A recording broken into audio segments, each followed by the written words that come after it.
जी नमस्कार। स्वागत है दोस्तों आपके अपने यूट्यूब चैनल हिंदी परीक्षा इसके पर। तो दोस्तों आज की इस वीडियो में हम लोग बात करेंगे मास्टर डिग्री का एमपीएससी 009 जो एग्ज़ाम आप लोगों का कल होने वाला है, उसी के कुछ इंपॉर्टेंट क्वेश्चन आंसर के बारे में जो कि एग्ज़ाम में देखने को मिल सकते हैं।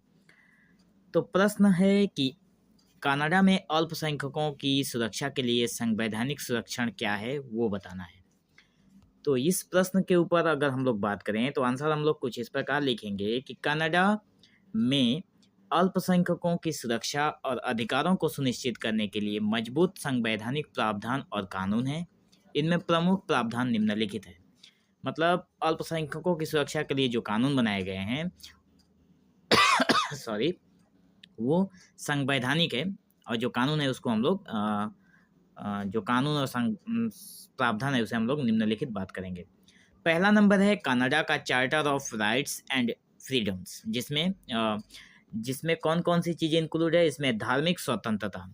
तो कनाडा का charter of rights and freedoms में इंक्लूड है हमारा धार्मिक स्वतंत्रता, जिसमें हर व्यक्ति को अपनी आस्था और धर्म का पालन करने और प्रचार करने की स्वतंत्रता है।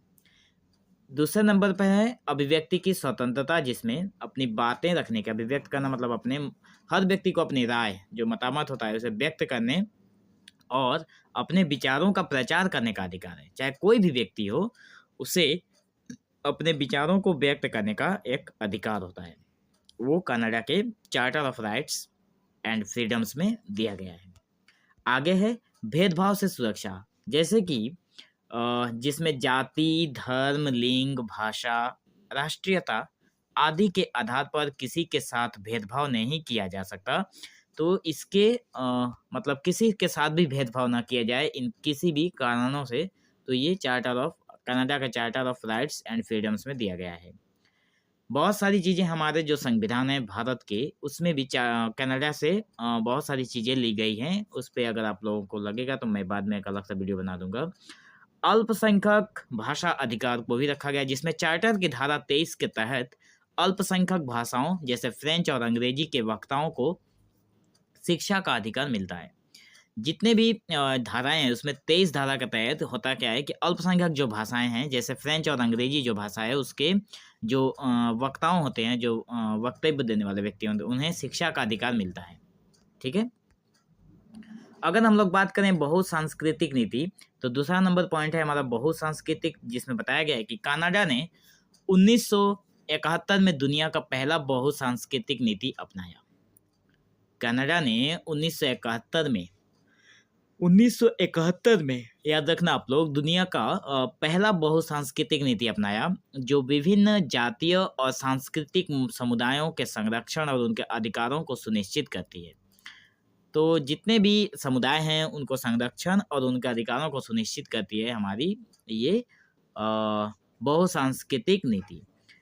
यह नीति कनाडा में सांस्कृतिक विविधता का सम्मान करने और इसे प्रोत्साहित करने पर जोर देती है। ये जो बहुसांस्कृतिक, बहु का मतलब ही हो गया बहुत सारा संस्कृति से ये संबंधित है, रिलेटेड है।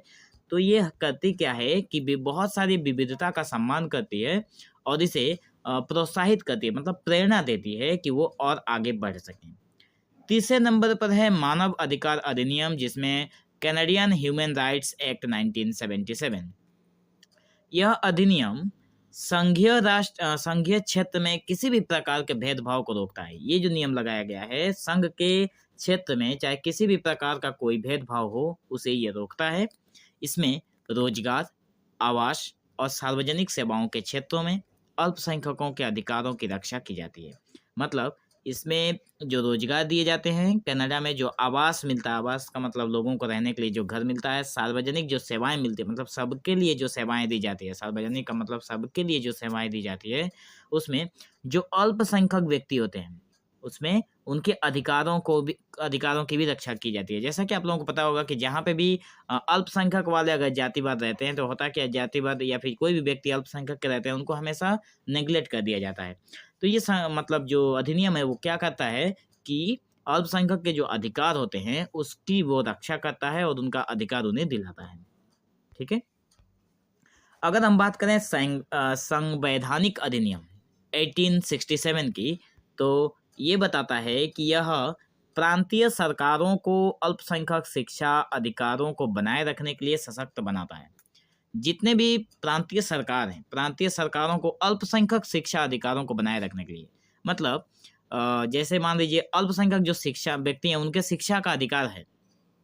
अल्पसंख्यक मतलब कुछ संख्यक में ऐसे व्यक्ति हैं जिनको शिक्षा का अधिकार है, लेकिन उनकी संख्या कम है, इसलिए उन्हें नेग्लेक्ट कर दिया जाता है। तो ये नियम क्या करता है कि उनके जो संख्या कम है फिर भी उनके अधिकारों की रक्षा करता है, जो भी मैंने अगले पॉइंट में बताया। और यहाँ पे बनाए रखने के लिए सशक्त बनाता है, मतलब ये नियम बना रहेगा कि उनको कोई तोड़ नहीं सकता। विशेष रूप से धार्मिक अल्पसंख्यकों को अपने धर्म के अनुसार स्कूलों का प्रबंधन करने का अधिकार दिया गया है। मतलब आप शिक्षा के क्षेत्र में आगे बढ़िए, इसलिए इस नियम ने ये बताया कि धार्मिक क्षेत्र में स्कूलों का प्रावधान करने का अधिकार दिया गया है।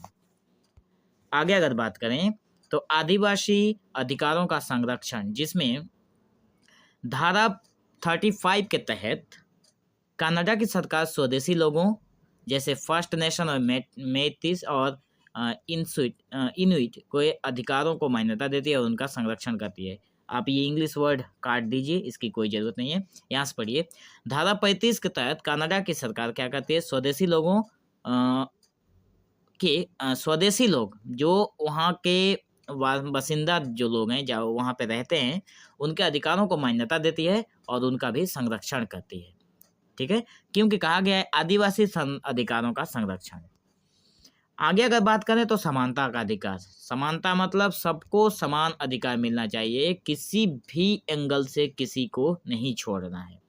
ठीक है, इसमें बताया गया है कि चार्टर की धारा जो है, जिसमें 15 के तहत, चार्टर की धारा है 15, उसी के तहत सभी नागरिकों को कानून के समक्ष समान माना गया है और किसी भी प्रकार के भेदभाव को प्रतिबंधित किया गया है। मतलब इसका मतलब ये हो गया, चार्टर की धारा जो है 15, उसके तहत सभी नागरिक, जितने भी देश के नागरिक हैं, उन सबको सबके समक्ष, मतलब सबके समक्ष नहीं, मतलब सबको कानून के समक्ष, मतलब कानून जो है उसके सामने सबको समान माना गया है। किसी को भी नीच, किसी को भी ऊंच, किसी को भी छोटा, किसी को भी बड़ा, किसी को मतलब जाति के ऊपर भेदभाव, रंग के ऊपर भेदभाव, पैसे कौड़ी के ऊपर, अमीरी गरीब के ऊपर भेदभाव, ऐसा कोई भी चीज़ नहीं करना है।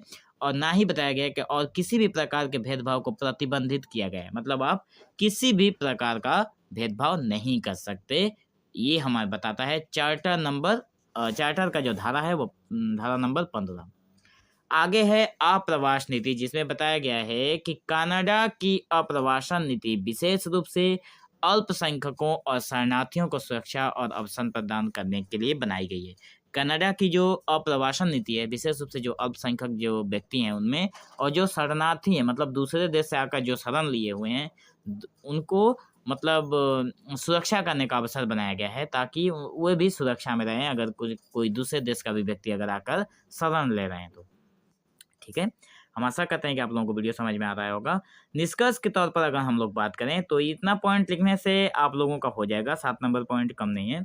अगर निष्कर्ष के तौर पर बात करें तो कनाडा का संवैधानिक जो ढांचा है वो अल्पसंख्यकों के अधिकारों और सुरक्षा के लिए विशेष रूप से प्रसिद्ध है। मतलब अल्पसंख्यकों के अधिकारों के लिए, उनके सुरक्षा के लिए बहुत मतलब विशेष तरीके से प्रतिबद्ध है, और यह देश की बहुसांस्कृतिक और समावेशी दृष्टि को दर्शाता है। यह दर्शाता है कि इस देश में किस तरह से बहुसांस्कृतिक को प्रेरणा दी जाती है और सबको समावेश करके जो समावेशी दृष्टि है, मतलब सबको एक साथ लेकर चलने की जो दृष्टि है, वो हमें ये जो कनाडा का प्रश्न क्या था, कनाडा में अल्पसंख्यकों की सुरक्षा जो है वो हमें देखने को मिलता है। तो हम आशा करते हैं कि आप लोगों को ये क्वेश्चन आंसर की वीडियो बहुत पसंद आया होगा, और ऐसे इंटरेस्टेड वीडियो पाने के लिए आप चैनल के साथ बने रहें और इस वीडियो को शेयर जरूर करें, ताकि आप लोगों में से जो भी दोस्त हों उनको भी इन क्वेश्चनों के या फिर आंसर के बारे में पता चले। बहुत सारे ऐसे दोस्त होते हैं, बहुत सारे ऐसे लोग होते हैं जिनको एग्जाम के बाद वीडियो मिलता है। ठीक है, तो बोलते हैं कि सर हमें ये वीडियो पहले नहीं मिला, नहीं तो हमारा भी एग्जाम अच्छा हो जाता। तो मिलते हैं नेक्स्ट वीडियो में, तब तक के लिए धन्यवाद, और इस वीडियो को पूरा देखने के लिए भी आप लोगों का बहुत बहुत धन्यवाद।